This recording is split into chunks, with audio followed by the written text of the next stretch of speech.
Hello বন্ধুরা, আসসালামু আলাইকুম। কেমন আছেন আপনারা সবাই? আশা করি ভালো আছেন, সুস্থ আছেন।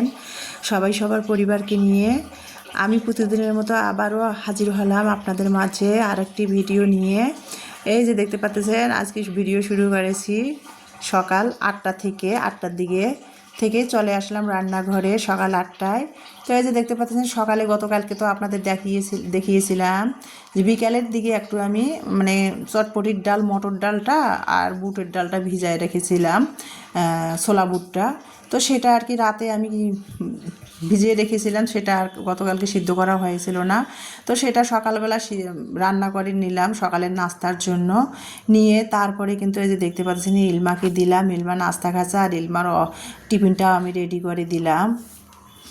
মটর চটপটির ডালটা, যে ডালটা দিয়ে আমরা চটপটি তৈরি করি, সেই মটর ডালটা আর ছোলা বুট একসাথে ভিজে সিদ্ধ করে নিয়েছি। মানে তারপরে যে দেখতে পাবেন, সকালে আজকে সেই ছোলা বুট নাস্তার জন্য সব তৈরি করে ইলমাকে খাইতে দিলাম। ইলমা ছোলা মুড়ি খেয়ে স্কুলে রেডি হয়েছে, নাস্তা খাচ্ছে। আর এদিকে আমি কিন্তু ইলমার টিফিনটা তৈরি করে দিলাম। ইলমা নাস্তা খাচ্ছে, আর এদিকে ভাবলাম যে ও নাস্তা খাক, রেডি হয়েছে, নাস্তা খাক। আর অন্য সাইডে আমি এদিকে রান্নাঘরে ভাবলাম যে একটু সয়া চিজ তোকমা এসবগুলো তো একসাথে মিশাই বয়েমে রেখে দিয়েছিলাম। তো সেটা আর কি 1 চা চামচ আর কি ইমানির গ্লাসে 1 চা চামচ, আমার গ্লাসে 1 চা চামচ দিয়ে গ্লাসের মধ্যে পানি দিয়ে ভিজিয়ে রাখলাম, যে 10-15 মিনিট ভিজুক। ইলমাকে অটোতে স্কুলে পৌঁছায় দিয়ে এসে তারপরে সেটা খাবো। তো এই যে দেখতে পাচ্ছেন, তারপরে কিন্তু সেটা ভিজাই দিয়ে এই যে ডিম নিয়ে আসছিলাম রবিবারের দিন, আর কি 15টা ডিম নিয়ে আসছিলাম। তো যাই হোক, সেই ডিমগুলা কিন্তু অমনি পড়েছিল। ডিমগুলা ভাবলাম যে গরম ডিমগুলা নষ্ট হয়ে যাবে, ধুয়ে একটু পরিষ্কার করে ফ্রিজে রেখে দেই। তো বেসিনের মধ্যে পানিটা সিঙের মধ্যে পানিটা বন্ধ করে ডিমগুলো একটু ভিজায় রাখলাম, ডিমের ময়লাটা পরিষ্কার হবে তাতে সহজে। তো তারপরে ডিমগুলো ভিজায় রেখে ইলমাকে কিন্তু আমি এই যে ইলমার জুতাটা পরিষ্কার করে দিলাম, যেহেতু হোয়াইট ওর জুতাটা ময়লা হয়, একটু ধুলা পরে জুতাটা পরিষ্কার করে দিলাম। দিয়ে এই যে ইলমার টিফিনটা হাতে ধরাই দিলাম। ইলমা আগে আগে সিঁড়ি নেমে যাচ্ছে, আমি পিছে পিছে ইলমাকে ভিডিও করতেছি, আর ইলমার পিছে পিছে যাচ্ছে। আর এই যে দেখতে পাচ্ছেন, 9টা বেজে গেছে, 9:30 পৌনে 9টা বেজে গেছে। এখন অফিস আওয়ার। আমার বিল্ডিংটা তো আপনাদের বলি যে নিচতলা, দোতলা, 4তলা পুরা এনজিও অফিস ভাড়া, 3তলাতে আমি আর বাড়িওয়ালা ভাইরা থাকি। তো এখন অফিস আওয়ার, তো রাস্তা আমার হাঁটার জায়গা নাই, মোটর সাইকেল মাইক্রো দিয়ে আর কি ভরে গেছে। তো তারপরে ইলমাকে আমি আমার বাসার সামনে থেকে এই যে অটো করে উঠাই দিলাম। আর ইলমা স্কুল ব্যাগের টাকা ছিল 25 টাকা, আর 10 টাকা ইলমার হাতে ধরাই দিলাম যে আসার সময় অটো করে এসো। তো দিয়ে ইলমাকে অটো ঠিক করে দিলাম, দিয়ে ইলমা স্কুলের উদ্দেশ্যে রওনা দিল। আমি তারপরে এই যে বাসায় চলে আসলাম, দেখতেই পাচ্তেছেন, তালা খুলে বাসায় চলে আসলাম। বাসায় যে দরজার তালা খুলে বাসায় আসলাম, যেহেতু ইমানি বাসায় নেই, তালা দিয়ে ইলমাকে নিচে গিয়েছিলাম স্কুলের অটোতে উঠাই দেওয়ার জন্য। তারপরে বাসায় তালা খুলে এসে এই যে দোকানের মধ্যে আর কি 100 টাকার নোট ভাঙতি করলাম। ইলমা যে ওর স্কুলের অটো ভাড়া দিলাম, আর বাকি টাকাটা এনে আমার পার্সের মধ্যে রাখতেছি। তো যেটা বলতেছিলাম আপনাদেরকে, এই যে আমি যে 15 মিনিটের মতো হয়ে গেছে, 20 মিনিট 15 মিনিট হয়ে গেছে, তোকমাটা ভিজিয়ে রেখেছিলাম, এসবগুল তোকমা। তো সেটা আর কি এখন আমি গুলাই নিচ্ছি, ভালো করে নেড়ে চেড়ে নিচ্ছি। তো 15-20 মিনিট কিন্তু সুন্দর ভিজে গেছে। আর এসবগুল তোকমা কিন্তু আমি অনেকে দেখি যে রাতের বেলা ভিজায় রাখে, সকালবেলা খালি পেটে খায়, এটা কিন্তু খুব ক্ষতিকর নাকি অনেকে বলে। আমি তো যেটা সম্ভবত অতটা জানি না, কিন্তু অনেকে বলে যে রাতে এসবগুলো তোকমা ভিজিয়ে রেখে পরের দিনে সকালে খাওয়াটা এটা ঠিক না। এসবগুলো তোকমা ভিজিয়ে 15-20 মিনিট খাওয়ার আগে ভিজিয়ে রাখলে তারপরে খাইলে সেটাই নাকি ভালো কাজ করে। তো আমি এই যে 15-20 মিনিট তো আনুমানিক হয়ে গেছে, সেটা ভালো করে ঘুটে নিয়ে গ্লাসের মধ্যে তারপরে খেয়ে নিলাম। আর আজকে আমার সকালবেলা প্রতিদিনে খালি পেটে গ্যাসের ওষুধটা খাই, আজকে গ্যাসের ওষুধটা শেষ হয়ে গেছে। আর দোকানে ইলমাকে অটোতে স্কুলেও উঠাই দিতে যে দেখলাম যে তো অত সকালে 9টার দিকে ফার্মেসিগুলো খোলে নাই, পাড়ার দোকানের ফার্মেসিগুলা।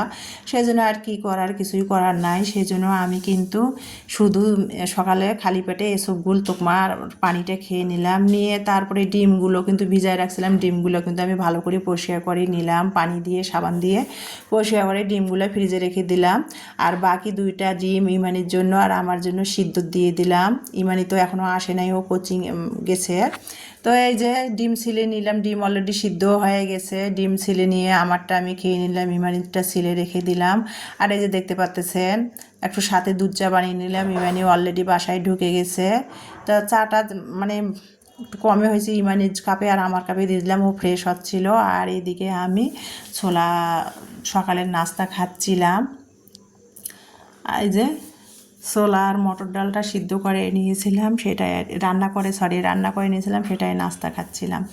আর এখানে যে দেখতে পাচ্ছেন, এখানে কিন্তু আমি সামনে যেহেতু কোরবানির ঈদ আসছে সামনে কোরবানির ঈদ, তো ইলমার বাবা তো এ মাসে আসবে না, আজকে মাসের 30 তারিখ, তো এই মাসে তো ইলমার বাবা আসবে না, মে মাসে আসবে না, জুনের 28-29 তারিখে ইলমার বাবা আসবে। মানে মে মাসের 4 থেকে 5 মানে 4-5 তারিখ ইলমার বাবার ঢাকায় হেড অফিসে মিটিং আছে, কিন্তু ইলমার বাবা আসবে না। ঢাকা থেকে দিনাজপুর তো 5 থেকে 6 ঘন্টা লাগে, গরমের জার্নি, এই জন্য বললাম আর আসার দরকার নাই, একেবারে জুন মাসে মানে মে মাসের 30 তারিখে আইসো, 29-30 তারিখে। তো যাই হোক, যেটা বলতেছিলাম, আমি এর ফাঁকে ভাবলাম যে ইলমার বাবা আসলে ঈদের অন্যান্য কাজগুলা থাকবে, সময় পাবো না, সেই জন্য ভাবলাম যে মশলা আর কি, যে মশলাটা আমি সব তরকারিতে দিই, শুধু মাংস ছাড়া সব তরকারিতে আমি এই মশলাটা দিই, সবসময় হাতে বানিয়ে নেই, মানে একবারে 2-2.5 মাসের জন্য বানিয়ে নেই, শেষ হয় আবার আমি তৈরি করি। বেশি দিনের, একবার 6 মাসের জন্য কখনো তৈরি করি না, মানে 2-2.5 মাস থেকে 3 মাস আর কি তৈরি করে রাখি, শেষ হয় আবার তৈরি করে। তো রোজার আগে তৈরি করছিলাম, মশলাটা শেষ হয়ে গেছে। তো এখানে আমি ডাল, যে চামচ দিয়ে আমরা ডাল তুলি, ডালের ডাবু, সেই ডাবু দিয়ে কিন্তু আমি এখানে ধনিয়া নিছি 1.5 ডাবু, মানে 1 ডাবু দিয়ে আর হাফ ডাবু দিয়েছি, সরিষা দিয়েছি 1 ডাবু ডালের ডাবু দিয়ে, তারপরে আমি রাঁধুনি মশলা দিয়েছি ডালের ডাবু দিয়ে 1 ডাবু, তারপরে জিরা দিয়েছি 1 ডাবু।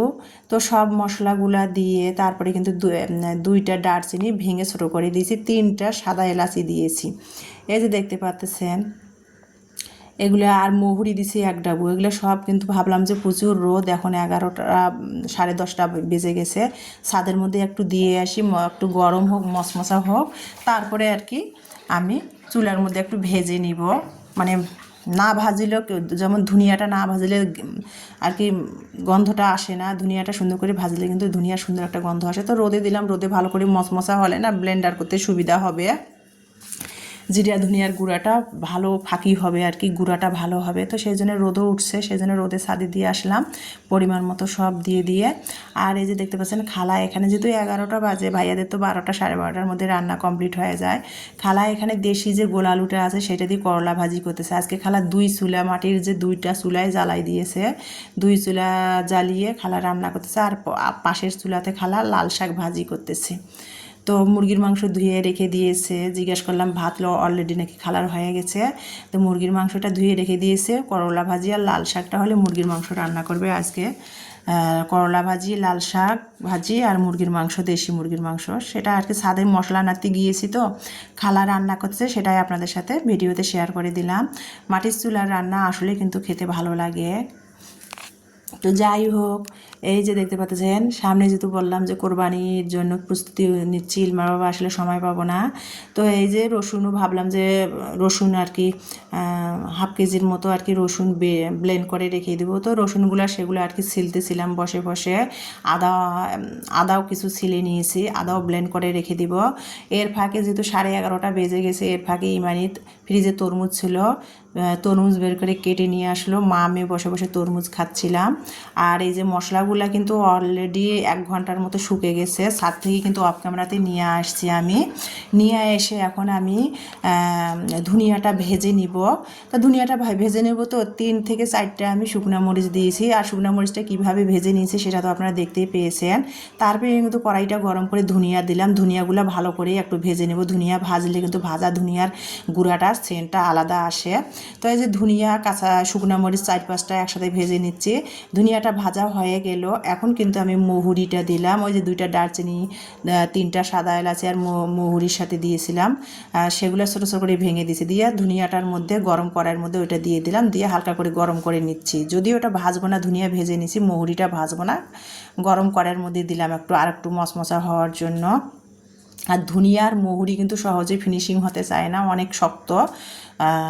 তো যাই হোক, এর ফাঁকে কিন্তু আমি জিরাটা গুঁড়া করে নিলাম। জিরাটা কিন্তু আমি ভাজবো না, জিরাটা যেহেতু রোদে শুকায় গিয়েছে, মশমশা হয়েছে, জিরাটা ভাজবো না। আর জিরাটা ভাজলে কিন্তু জিরাটার সেন্টটা থাকবে না, সেজন্য জিরাটা ব্লেন্ড করে নিলাম। আর সরিষা আর যে রাঁধুনি মশলা সেটা একসাথে আমি ব্লেন্ড করে নিলাম, জিরাটা ব্লেন্ড করে নিলাম। তো দেখতেছিলাম যে সরিষার না রাঁধুনি মশলাটা ছোটো, তো অনেক ছোটো, ফিনিশিং হচ্ছিল না, তো একটু টেকে নিলাম আর কি। টেকে নিয়ে আর কি এই যে দেখেন ভালো করে রাঁধুনি মশলাটার ফিনিশিং হচ্ছিল না, টেকে নিলাম। নিয়ে আবার ভাবলাম যে ধনিয়ার সাথে দিয়ে দিব, তাই যে টেকে নিলাম বাকিটা, নিয়ে বাকিটা ধনিয়ার সাথে আর কি দিয়ে পেস্ট করে নিব। তো ব্লেন্ডারটা আমার ওয়ালটনের ব্লেন্ডার, তো সহজে মশলাগুলো কেন জানি আমার মানে পাউডার হতে চায় না, ছেঁকে নিতে হয়, একটু টেলে নিতে হয়, একটু টেলে নিতে হয়। তো এই যে টেলে নিলাম, বাকি গুঁড়িটা দিলাম ব্লেন্ডারের মধ্যে। আর এই যে এখন ধনিয়া যে মহুরি যে একটু গরম করে ভেজে নিলাম, ধনিয়াটার সাথে মহুরিটা, সেটা কিন্তু আমি দিয়ে ব্লেন্ড করে নিচ্ছি। একে একে সব মশলাগুলো ব্লেন্ড করে মশলার গুঁড়াগুলো একসাথে মিক্সিং করব, করে ঠান্ডা করে বয়মে রেখে দিব। আর এই মাংস বাদে এই মশলাটা কিন্তু আমি সব তরকারিতে খাবো, শুধু মাংস ছাড়া। আর মাংস যখন রান্না করি তখন কিন্তু আমি গরম মশলা, জিরা বেটে আর কি সংরক্ষণ করে রাখি, সেটাই আর কি মাংসের মধ্যে দেই।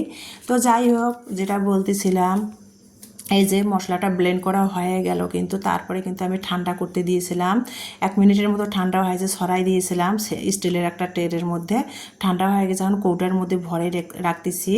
যেটা নেওয়ার ব্যবহার করার রান্নার কাজে নিলাম একটা ছোটো কৌটায়, বাকিটা ভরে রেখে দিলাম। এই মশলাগুলো আমার প্রায় 2.5 থেকে 3 মাসের মতো যাবে। আর এই কৌটাতে ব্যবহার করি যেহেতু, এই কৌটাতে আমি ভরে নিলাম। তো এই যে কোরবানির ঈদ সামনে আসছে, এই জন্য সব কাজগুলো একে একে আমি গুছিয়ে নিচ্ছিলাম। তো মশলাগুলো আমার গুঁড়া হয়ে গেল। তারপরে এখন আমি কিন্তু এই যে রসুন ছিলে নিয়েছিলাম, রসুন আদাগুলো এখন একে একে পেস্ট করব, করে এগুলো ফ্রিজের মধ্যে ফ্রোজেন করে সংরক্ষণ করে রাখবো।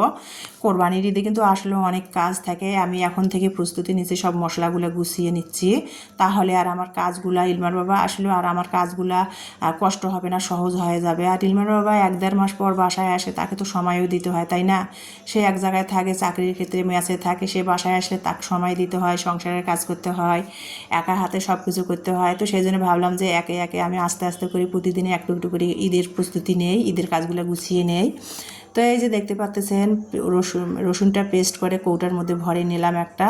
আর এখন আদাটাও পেস্ট করে নিলাম, নিয়ে এগুলো রেখে দিব। যদিও 1 কেজি আদা হলে আমি সয়াবিন তেল সব দিয়ে মেখে রেখে দিতাম, যদিও আদা মানে 1 পোয়া 250 গ্রাম, রসুন 250 গ্রাম, সেই জন্য আর আমি কোনো কিছু দিলাম না। 1 মাস তো এই জন্য সয়াবিন তেলটা মিশাইলাম না। যদি 2 মাস বা 1.5-2 মাস সংরক্ষণ করতাম তাহলে সয়াবিন তেল মিশিয়ে রেখে দিতাম। তো যাই হোক, এই যে মশলাগুলো আমি সংরক্ষণ করলাম, করে ডিপ ফ্রিজে রাখতেছি, যাতে আমার কোরবানি সামনে আর সুবিধা হয়, ঝামেলা না হয়।